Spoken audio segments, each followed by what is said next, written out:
Welcome to Fiction Mage. Tonight, we invite you to settle in, breathe deeply, and begin a quiet journey through a world of imagination, memory, and beloved characters. Let the story guide you gently, one scene at a time, toward rest.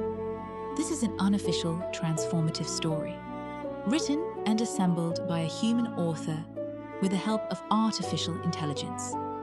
All original characters and worlds belong to their respective creators. Now, make yourself comfortable and enjoy the reading. If this story helped you relax, dream, or simply enjoy a peaceful moment, please like the video and subscribe to Fiction Mage for more stories. In Chapter 1, we met Bluebell Parks, a gentle young woman from Kalm, whose quiet life revolves around the Demoiselle Café, her father, Laris, her mischievous cat, Monsieur, and the familiar faces who fill her days. But beneath the warmth of pastries, friendship, and routine, small worries began to stir. Memories of her late mother, uncertain feelings for Paco, and hints that the world beyond Kalm may not stay peaceful for long. Now, on to the next chapter. The Blue Flower, a fanfiction from Final Fantasy VII. Part 1, The Tiny Bud. Chapter 2, The Bruised Peach. The stars were too clean. They hung above the smoke in bright, careful rows, untouched by heat, untouched by screaming, as if the sky had decided to keep its distance from the world below.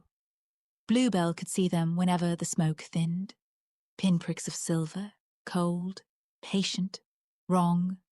She was small in the dream, small enough that fallen beams looked like black trees, and every adult shape became a tower, moving through firelight. Her nightdress clung to her knees. One sleeve had torn at the wrist. The stone under her bare feet was hot in some places and wet in others, and she did not know why that frightened her more than the flames. Then someone shouted from far away. The sound arrived broken, bitten into pieces by smoke. A man's voice, then another, then a cry that stretched too long before the wind snatched it apart. Bluebell tried to turn toward it, but a wall stood where a wall should not have been. It leaned into the street with its insides showing, plaster split open, timber ribs glowing red beneath the skin. She knew that street. She did not know how she knew it. She knew the curve of the stones, the iron ring on a door, the painted sign hanging crooked above a doorway.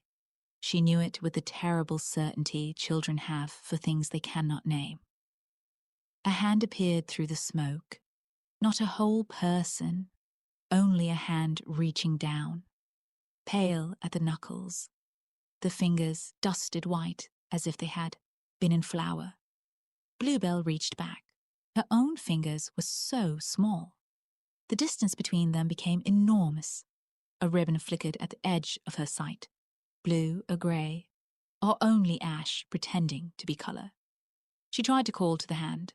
The name rose in her throat, warm and round and impossible. But it would not come out. Heat filled her mouth instead. She coughed. Her eyes burned. Something cracked above her, sharp as a plank snapping under a boot, and sparks fell around her in a quiet, golden rain. She wanted someone to lift her. She wanted to be angry and safe and told that everything had become frightening by mistake. She wanted the hand. Then a boot struck the stones beside her.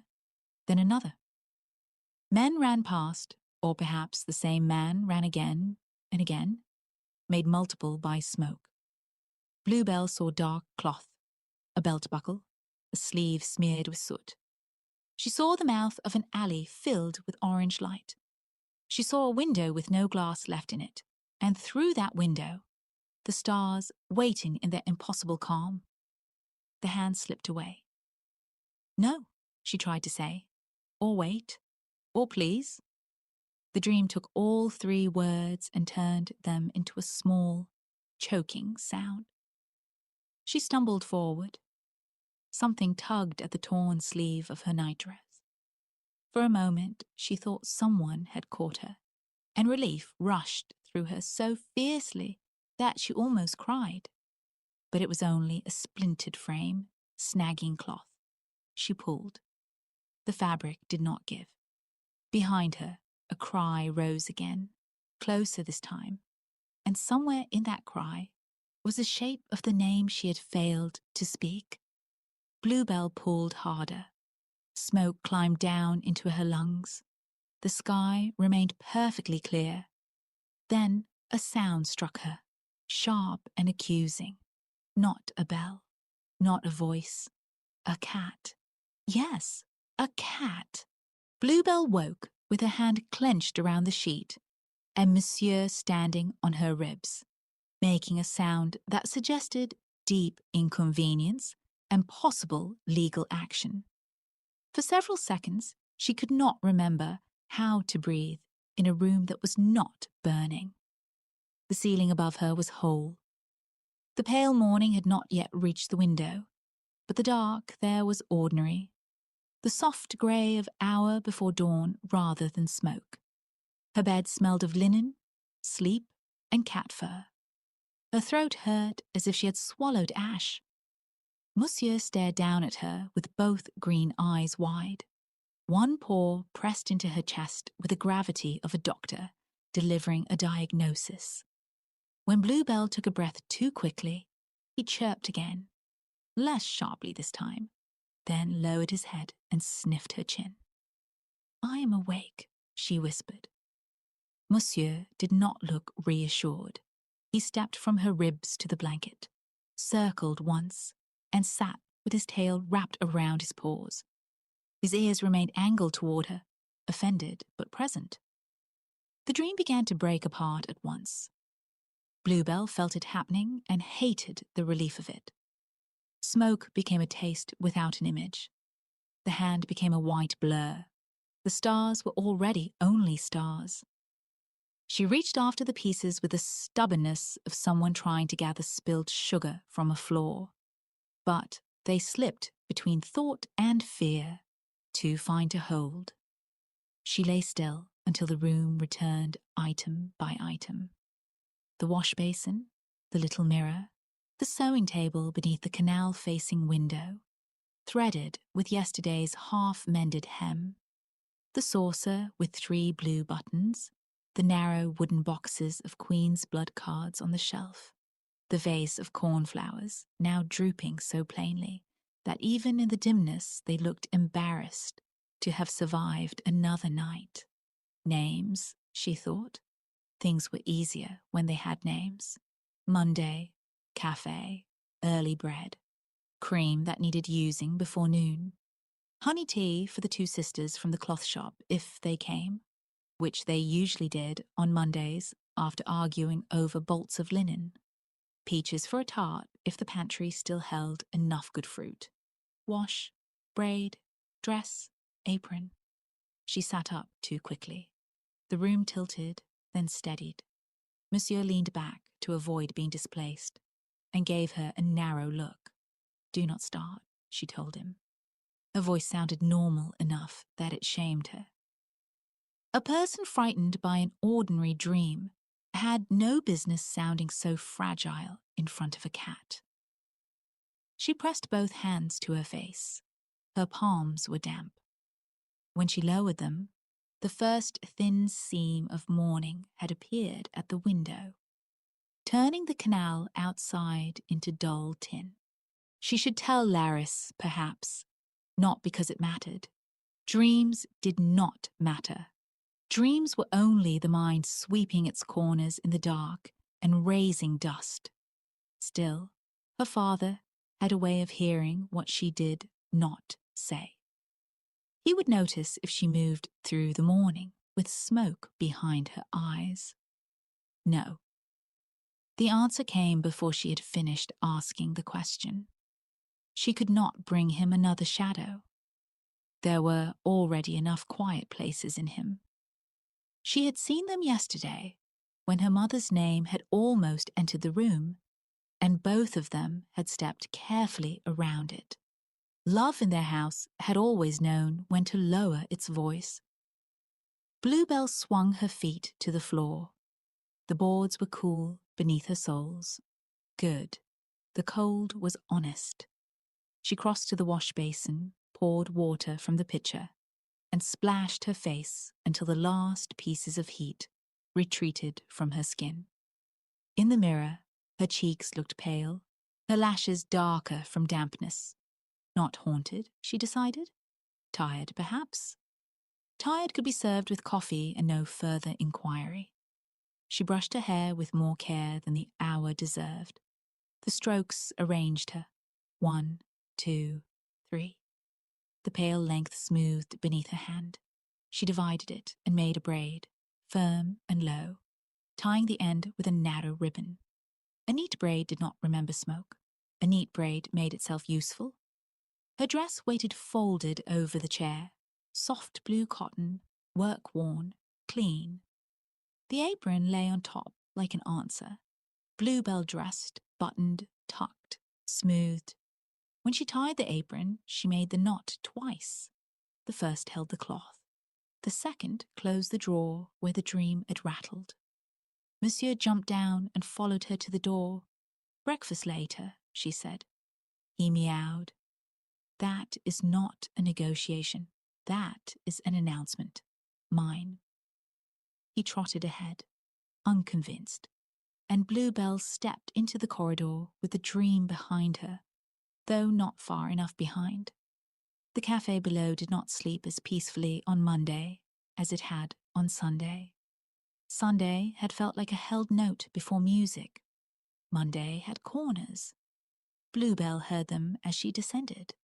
The faint scrape of a crate in the kitchen, the soft complaint of a cupboard hinge, the dull cough of the stove being coaxed out of banked ash. Someone had already opened the back door to let in the early air. It carried damp stone, canal water, and the sour green smell of stems from the flower buckets waiting to be trimmed. She reached the service counter and found Paco half inside the pantry, one arm braced against the doorframe, his dark hair falling into his eyes as he counted jars aloud under his breath. Pears, cherries, cherries again because apparently cherries multiply in darkness, onions, cream. Too much cream, not enough sense, he said. You are insulting the pantry before sunrise, Bluebell added. Paco backed out with a jar in each hand and turned toward her. His smile began immediately, the same bright thing that usually crossed the room before he did, but it slowed when he looked at her face. You are early, he said. So are you. Yes, but I enjoy seeming heroic. You usually prefer being right. Then we are both satisfied. The answer came neatly, perhaps too neatly. Paco set the jars on the table and wiped his hands on a towel, his gaze moving over her with unusual quiet. He did not say, "You look pale." He did not say, "Did you sleep badly?" Kindness, in Paco, sometimes arrived disguised as restraint. Coffee? He asked instead. Bluebell nearly loved him for that, which was inconvenient and, therefore, something she refused to inspect. Later, she said, I want to start the dough first. For what? Peach tart, if the peaches survived your pantry expedition. My expedition was brave and highly organized. I saw 3 spiders and showed mercy to all of them. Because you were afraid? Because I respect small creatures with many legs. She almost laughed. The sound loosened something in her chest, but did not fully free it. She crossed into the kitchen and washed her hands. The stove was still waking, its heat low and red behind the iron mouth. Flour waited in its bin. Copper bowls hung above, reflecting small bent pieces of mourning. On the prep table, Paco had already set out butter, a sack of sugar, and 2 brown eggs. He had also placed the cream where she would reach for it first. Bluebell noticed. She did not thank him because gratitude would reveal too much. Instead, she lifted the flour scoop and began to measure. Work took her hands and gave them orders. Flour into the bowl, pinch of salt, butter cut into pieces, cold enough to resist the knife. Rub between fingers until the mixture became pale crumbs. Add water slowly, not from fear, from discipline. The dream pressed at her once when flour rose in a soft cloud, too like ash before it settled. She swallowed and reached for the rolling pin. Paco pretended not to notice. He made himself busy with the pantry list, muttering numbers in a voice meant to be overheard only if she wanted to hear it. Onions enough for soup, cream enough for a visiting army, 1 suspicious lemon, a tragic end for the peaches. Bluebell's hands stopped. What do you mean? Tragic? Paco looked toward the shallow basket at the edge of the table. Not tragic enough for poetry, tragic enough for pastry. She crossed to the basket and lifted the cloth. 5 peaches remained from Saturday's delivery. At first glance, their colors were generous, blush and gold folded under morning light. Then Bluebell turned one over and found the bruise spreading beneath the skin, dark and soft under her thumb. Another had split near the stem. 2 were ripe enough for breakfast bowls, not for a tart that had to hold its shape. The last was small, stubborn, and innocent of being sufficient. No, she said. I considered saying it more gently. There should have been more. There were more, Paco said. Yesterday there were quiches, and people who came for quiches also discovered fruit with cream. This is Kalm. We suffer beautifully and eat dessert. Bluebell examined another peach, though the answer was already clear. The fruit gave under her touch. Too soft, too near collapse. She set it down as if it might be offended by judgment. I will go to the bazaar, she said. Paco lifted both brows. Now, the best fruit goes early. I can go. You start the pastry. I hunt peaches. We tell everyone I risked my life bravely, among housewives and fruit sellers. You do not know how to choose peaches. That is slander. I know they are round. Exactly. He leaned against the pantry door. The teasing returned, but lightly, set down with care rather than tossed. Bluebell, are you certain? Of the peach situation? Completely. Of you. The question had no sharp edge. That made it harder to avoid. Bluebell folded the cloth over the spoiled fruit and carried the basket to the side table. I slept poorly, she said, which was true enough to stand upright in public. A walk will help. And if I do not go now, Mrs. Bellis will sell the good cream cheese to John for his pies, and then we will all have to pretend not to resent him. Paco held her gaze for a moment longer. Then he nodded, accepting the lie because it had been carefully baked. Take the wicker basket, he said.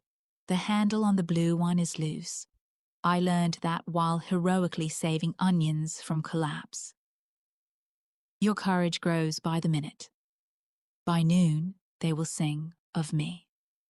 A soft step sounded behind them. Lara stood in the kitchen doorway, his hair still damp from washing, his shirt buttoned unevenly at the throat.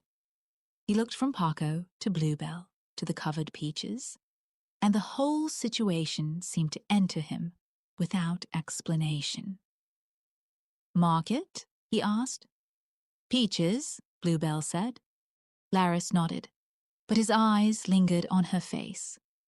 They were tired eyes, warm and watchful, with shadows in them that no morning light ever entirely cleared. "You look cold," he said. The basin water was cold. "Wear your shawl. It is summer. Wear your shawl anyway, and let your father win one battle before breakfast." Paco touched his chest solemnly. A historic appeal. Bluebell took the shawl from its hook, because refusal would make more of the matter than obedience. Laris said nothing else. He only reached past her to lift the kettle onto the stove, and the small domestic sound of metal settling on iron felt for one dangerous instant like shelter. Monsieur appeared at the back door just as Bluebell picked up the wicker basket. He inspected it with grave suspicion, placed one paw inside, and looked at her as though asking whether she had obtained proper travel permits. "Not for cats," she told him. He withdrew the paw, offended.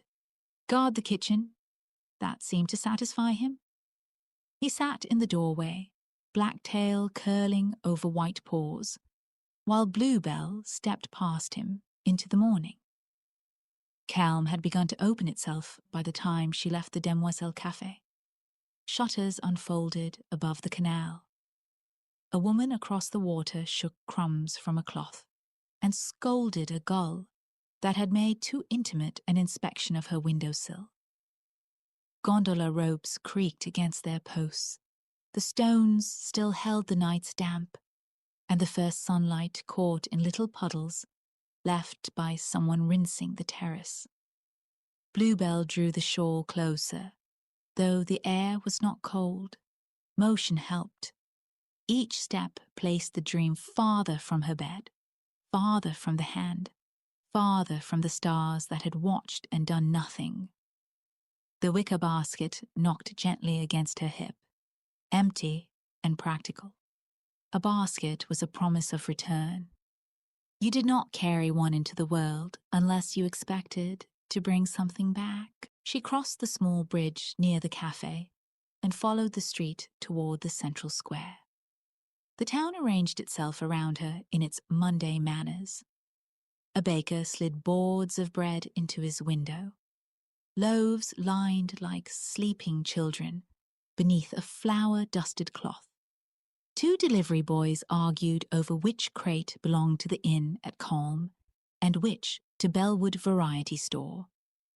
An old man set a stool outside his door and began polishing brass lamp fittings with such fierce concentration that Bluebell suspected he had found a way to make idleness look military. In the square, the great Mako tank hummed. It rose above the flower beds with its polished metal belly, and pipes sunk neatly into the ground, wearing its usefulness without shame. The sound was low and familiar.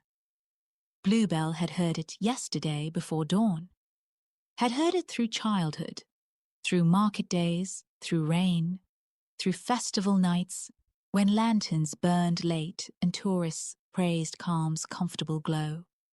It was the kind of sound that became trustworthy because it never asked to be trusted. Today it seemed to touch the dream at the edges. She looked away. A cart rolled past, wheels clicking over stone. Dust clung to its spokes, pale brown and dry, the colour of roads beyond the gates. The driver, a lean woman with a red scarf tied over her hair, bent to check a strap before the cart turned toward the inn. Farther along, a farmer examined a harness with both hands, pulling the leather flat, frowning at a tear near the buckle. No one shouted. No one panicked. The morning remained ordinary. Yet Bluebell noticed how many eyes moved toward the road whenever hooves sounded near the gate. She did not like noticing, so she noticed other things. The green awning at Magnata Books still rolled halfway up. The chalk sign at Stamp's Terrace, promising melon slushies by noon. The smell of bread from John's Pies, rich enough to forgive several minor sins. a cluster of children in school tunics, trying to step only on pale stones, while one of them carried a lunch tin much too large for him. By the time Bluebell reached the mouth of the bazaar, colour had done what colour often did for her.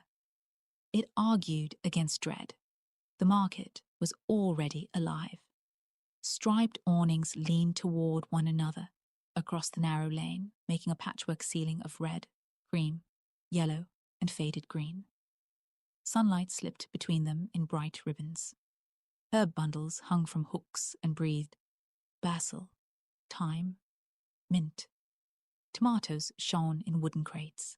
Eggs rested in straw, their shells brown and speckled and delicate as small moons. Jam jars caught the light in rows of ruby, amber, and plum. A spice cellar tipped cinnamon into a paper cone, and the warm scent wandered through the crowd like a secret everyone was allowed to know. Bluebell's shoulders lowered before she had given them permission. Here, at least, the world admitted its needs honestly. Cheese cost what cheese cost. Bruised fruit was cheaper. Fresh herbs wilted if neglected. Coins counted, recipes adjusted. Even bargaining had rules, though most people pretended otherwise. "Bluebell Parks," called a voice from the left. "If you have come for soft cheese, John tried to steal your share before the sun had the decency to climb over the roof." Mrs. Bellis stood behind her cheese stall, with both sleeves rolled above her elbows and a knife in her hand. She was square, silver-haired, and perpetually amused by the foolishness of customers who believed themselves subtle. Wheels of cheese sat before her in pale rounds and golden wedges. A blue cloth covered the cream cheese tubs, and small sprigs of rosemary lay across the top to keep flies away. "John does not steal," Bluebell said, stopping at the stall. "He negotiates with criminal optimism. He said your cafe had enough charm and ought to leave some for everyone else. Then he has confused charm with breakfast. Again." Mrs. Bellis laughed and cut a sample from a wedge of hard cheese. "Taste this. Sharp enough to make a tourist respectful?" Bluebell tasted. Salt, nut, a clean bite at the end. She closed her eyes for half a second in appreciation. "2 wedges," she said. "3. Your father likes it." "My father likes many things that are not in our budget." 2.5 then, because I am merciful." "You are impossible. Impossible women make the best cheese." Bluebell paid for 2 wedges and a tub of cream cheese, which Mrs. Bellis added to the basket, with the satisfaction of someone winning a private war. While she wrapped the purchases, her eyes flicked past Bluebell toward the far end of the bazaar. The glance was quick, too quick to be meant for a customer. Bluebell followed it before she could stop herself. Near the lane that led toward the southern gate, one stall had not opened. Its striped canvas remained tied down, crates stacked beneath it in a neat but lifeless row. A boy sat on the lowest crate, swinging his heels without enthusiasm. Beside him, 2 merchants spoke with their heads close together. One of them looked toward the road, then away. "Is Mr. Bellwether late?" Bluebell asked. Mrs. Bellis pressed her mouth into a line. "He will not open today." "Is he ill?" "Not ill. Rattled." She tied the cheese parcel with string. "Nothing for you to worry over." "Nothing for you to worry over" was one of those phrases adults used when worry had already entered the room and taken a chair. Bluebell accepted the parcel. "I need peaches." "Oliver's boy brought good ones, I think. 2 stalls down from the flower woman. Choose with your nose, not your eyes. The prettiest fruit often lies." "So do the vendors. Only when necessary." Bluebell thanked her, and moved deeper into the bazaar. The basket had gained weight, enough to feel companionable. She passed towers of plums, bundles of radishes, a woman selling honey in squat jars, and a knife grinder turning his wheel with a steady whisper of metal on stone. The empty stall remained at the edge of her attention, following her like a person who had not spoken loudly enough to be ignored.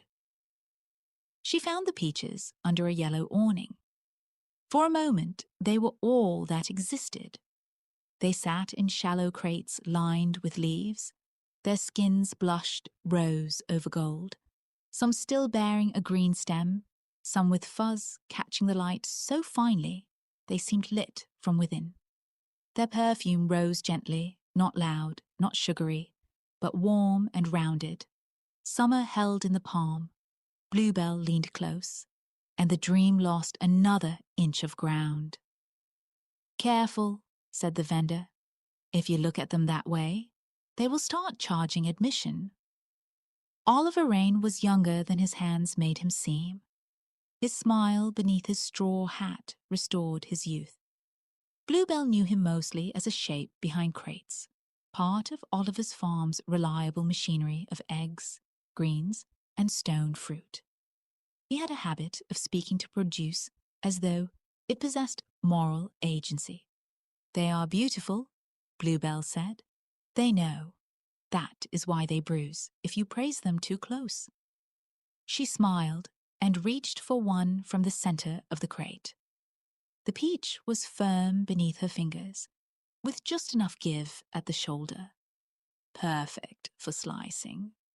Perfect for arranging in circles over pastry, until the whole thing looked like a son that had learned manners. Then a voice behind her said, "At sunrise, I heard.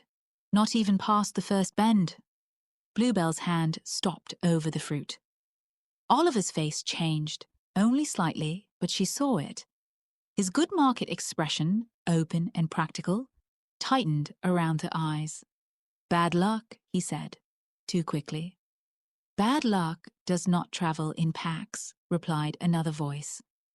Female, older, probably the spice seller from the neighboring stall. "Leprechauns do."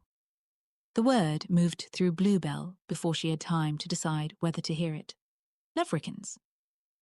She selected the peach, turned it, inspected the skin. Her fingers knew how to perform attention. Her ears betrayed her. "Bellwether's caravan?" asked a customer. "His, yes," the spice seller said.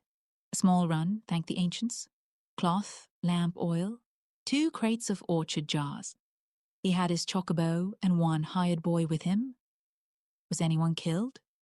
"No, scratched up, shaken." The boy twisted an ankle, jumping clear. Bellwether took a bite along his arm, but not deep.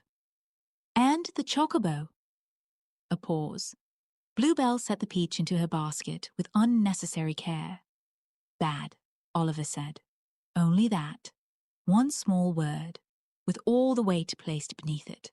Behind Bluebell's eyes, the market tilted. She saw, not because she wanted to, a chocobo in harness, legs tangling, feathers bright against road dust, the wild white ring of an eye. She saw leather snapped and a yellow body trembling under hands that could not explain why the world had teeth. She had never liked the way animals suffered without accusation. They made fear too pure. "Can they save it?" the customer asked. "The ranch sent someone," said the spice seller. "That is what I heard." Hearing is not saving. No, but it is what we have before breakfast. Bluebell reached for another peach. It was too soft. She put it back. "Try from the left crate. Those came in yesterday evening. Better hold." Oliver murmured, leaning closer but still trying not to lose anything about the discussion next to them. "Thank you," Bluebell said. Her voice sounded even, useful. She shifted to the left crate. The conversation behind her lowered. That made it worse. Raised voices could be dismissed as performance. Quiet voices asked to be believed. "Third attack this month," someone said. "Fourth, if you count the toxerat trouble near the old pipes. Toxerats are not leprechauns." Tell that to the wheel they chewed through. The mayor should have done something after the first one. The mayor cannot stand at every bend in the road with a broom. No, but he can do more than smiling in the square and telling tourists the grasslands are picturesque. Picturesque does not pull a caravan out of a ditch. Bluebell found a peach with a small leaf still attached to the stem. She held it to her nose. Warm sweetness, green edge, a good peach, perhaps a very good one. She told herself to ask the price. She did not. Shinra promised patrol markers along that road, another merchant said. Bluebell knew the voice now. A man who sold oilcloth and rope near the gate.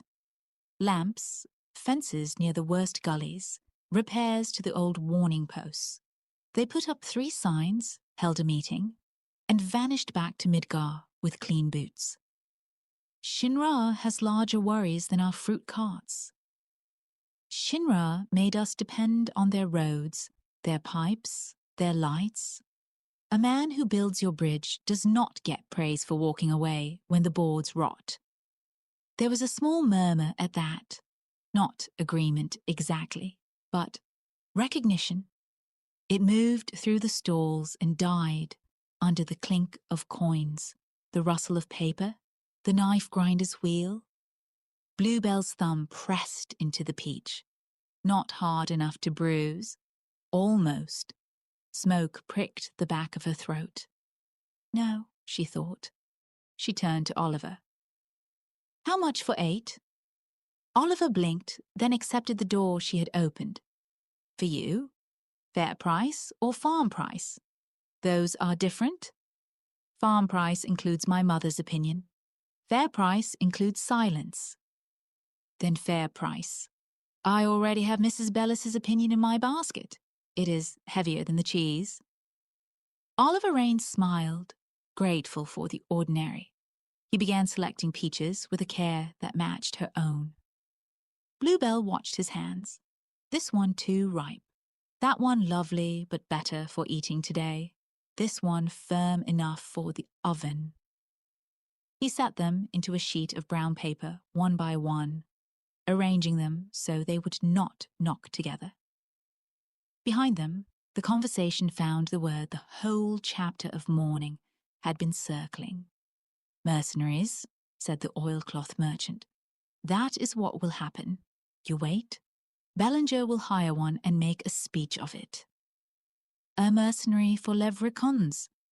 A mercenary for roads, for caravans, for frightened merchants who are tired of praying over harness buckles. Hired blades bring their own trouble. So do monsters. At least a blade sends an invoice." A few people laughed, but it was not a cheerful sound. It came out thin and tired, then disappeared beneath the canopy cloth, shifting in the morning breeze. Mercenary. The word snagged in Bluebell's mind because it belonged to stories told at tables by men who wanted their beer paid for, to travellers with weapons too visible to be polite, to notice boards and reward money and boots leaving mud where clean floors had been. It did not belong with peach perfume and cream cheese and the little paper bags of cinnamon twists 2 stalls away. It did not belong in the same morning as her tart. So she moved it elsewhere. A practical word, she decided. A town word. Men at the gate would discuss it. The mayor would make decisions. Shinra, or someone who spoke in Shinra's place, would be reminded of promises. Bellwether's chocobo would be cared for. The road would be watched. The market would open tomorrow. The cafe would need dessert today. Oliver tucked the last peach into the paper. 8, he said. Then, after a glance toward the empty stall, he added a ninth. This one was golden and faintly bruised near the bottom, a thumbprint of brown under the velvet skin. For baking, cut that bit away and it will do sweetly.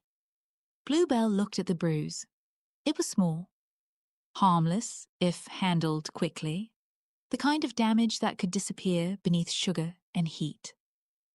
"Thank you," she said. She paid him.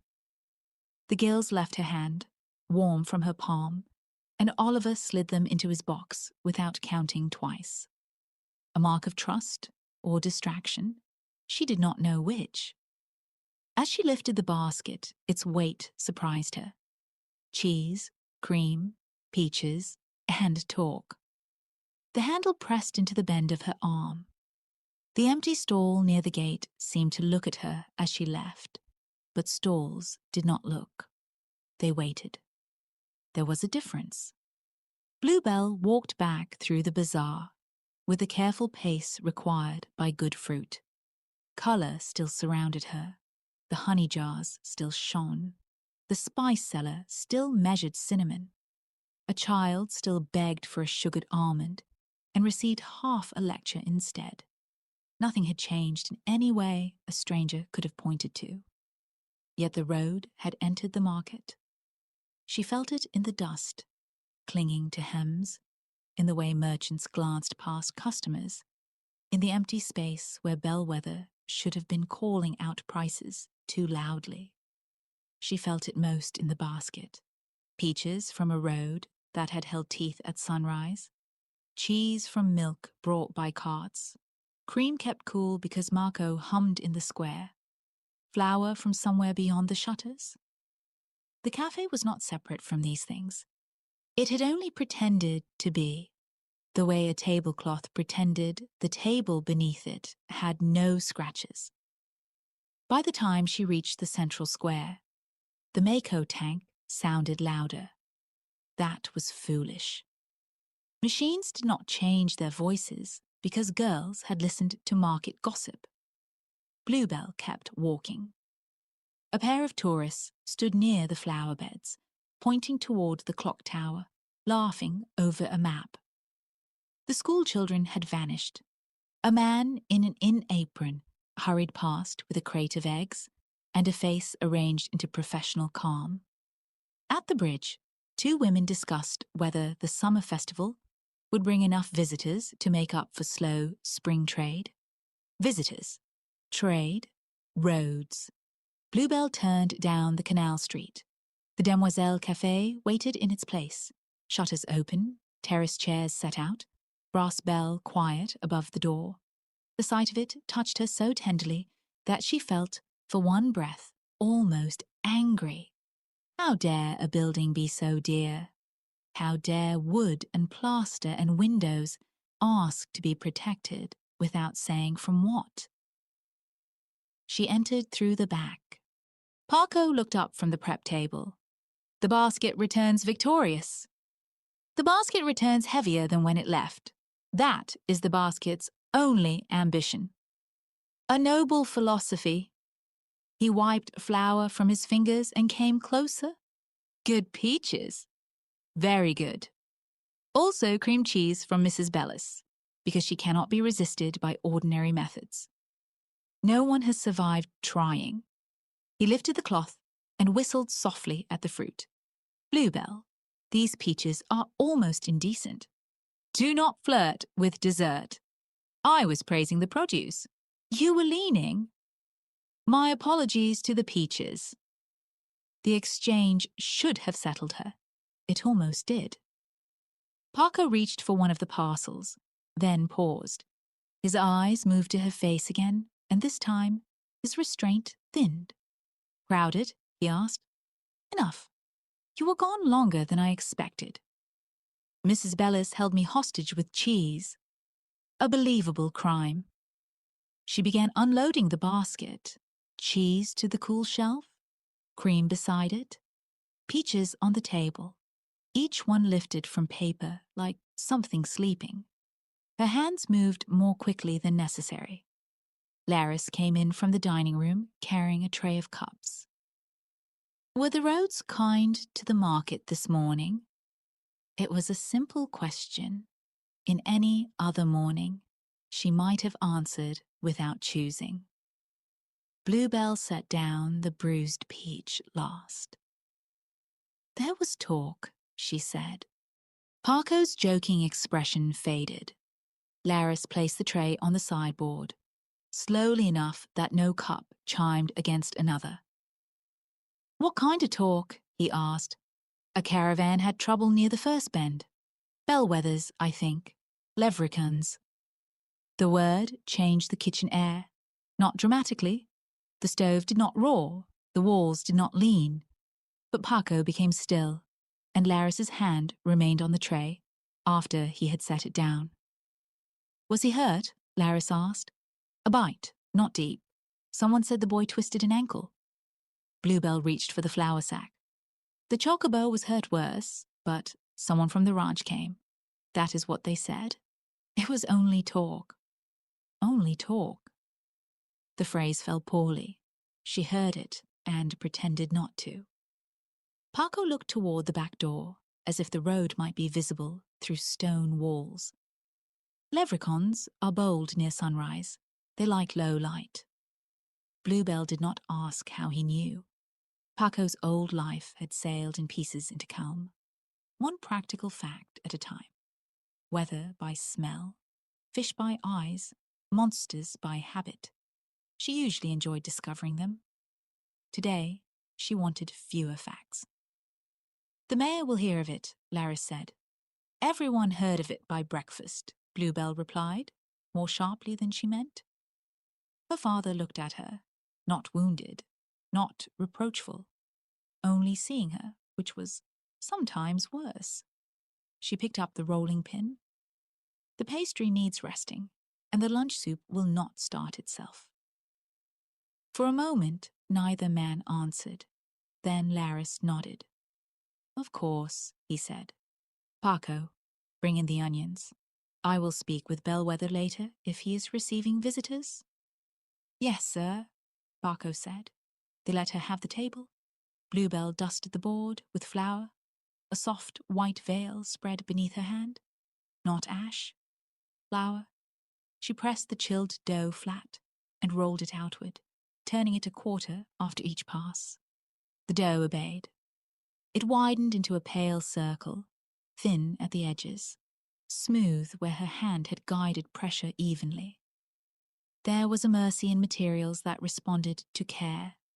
Butter the pan. Lift the dough. Ease it down without stretching. Press the corners gently. Trim the excess. Prick the bottom with a fork. Small holes. Even rows. A sky with rules. She washed the peaches in a bowl of cool water, rubbing away fuzz with her thumb. Their skins glowed brighter when wet. The bruised one she kept apart. It sat near the knife, quiet and accused. Bluebell peeled the first fruit. The skin came away in a thin curl, releasing scent. She sliced along the stone, twisted, opened the peach into two halves of gold. The knife tapped the board. Once, twice, a rhythm. Heat breathed from the oven as Parko fed the fire. For a heartbeat, the warmth rose too quickly, and Bluebell saw sparks falling through dark air. Her hand tightened on the knife. Then the oven was only an oven, the kitchen only a kitchen, and Parko was saying something low to Monsieur, who had stationed himself near the onion basket with imperial concern. No, Parko told him. You cannot manage onions. They would weep. Then you would judge them. Monsieur blinked. Bluebell breathed out. She had not realized she had been holding the air. She arranged peach slices in the tart shell, each one overlapping the next. A circle formed, then another, pale gold turning inward, patient as petals. Sugar fell between her fingers in a fine rain. Cream waited to be sweetened. The kitchen filled with fruit, butter, wood smoke, and the first promise of heat making something gentler than itself. At last, she took the bruised peach. The damaged place yielded under the knife, brown beneath the skin, wider than it had first appeared. Bluebell cut it away. A clean crescent remained, small but fragrant, still good enough for the center if placed carefully. She held it above the tart and hesitated. Outside, a cartwheel clicked over stone. Somewhere in the square, the Mako tank hummed. Somewhere beyond the gate, a road bent toward the grasslands, and a wounded chocobo either slept or did not. Bluebell pressed the slice into the pastry. It fit. A thin gold stain remained on her fingers after she wiped them on the cloth. This is the end of Chapter 2 of The Blue Flower, a fan fiction in the universe of Final Fantasy VII. We hope you enjoyed your time with us. Like and subscribe if you wish to support our channel, and let's meet very soon for the next chapter. Take care of yourself and be kind to others.